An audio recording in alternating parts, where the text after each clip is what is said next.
Yo mga boss, magandang tanghali sa inyo. Welcome sa ating vlog. Ayan mga boss, nandito tayo ngayon sa sa CCP Complex. Ayan, dito tayo nakaparada. Tayo nakatambay. Dito si Lokbo mga boss.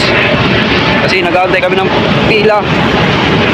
Kasi mahaba yung pila sa LRT. Dito kami ngayon sa dito ako ngayon sa CCP. Ang daming bus dito mga boss ngayon. Katambay oh. Pakita ko sa inyo mga boss. Ayan. Dami di ba? Dito yung mga DLTV.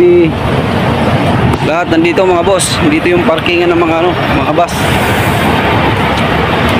O ngayon mga boss, alam nyo ba kung magkano yung parking ng bus dito sa CCP?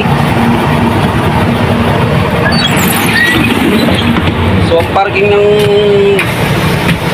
bus dito mga boss, ang bayad namin dito sa CCP bawat isa every 3 hours 150. So 150 mga boss yung bayad namin dito sa CCP. Bawat parking namin dito 3 oras, bawat 3 oras 150. Pag nasa lumampas dagdag 30. So napakadami namin ditong bus na pumaparada dito sa CCP mga boss. Hanggang doon sa likod. So malaki talagang kita dito ng CCP no. So ganun ka lupit yung parking dito sa CCP.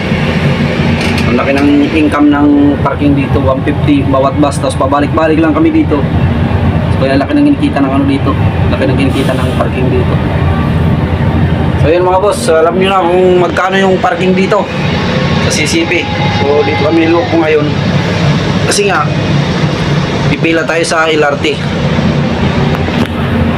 So lalabas tayo maya-maya mga boss para pumila ulit sa LRT.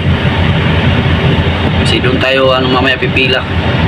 So ganoon ang ginagawa namin dito mga boss. Dito kami pumaparada kapag mahaba yung mahaba yung pila namin doon.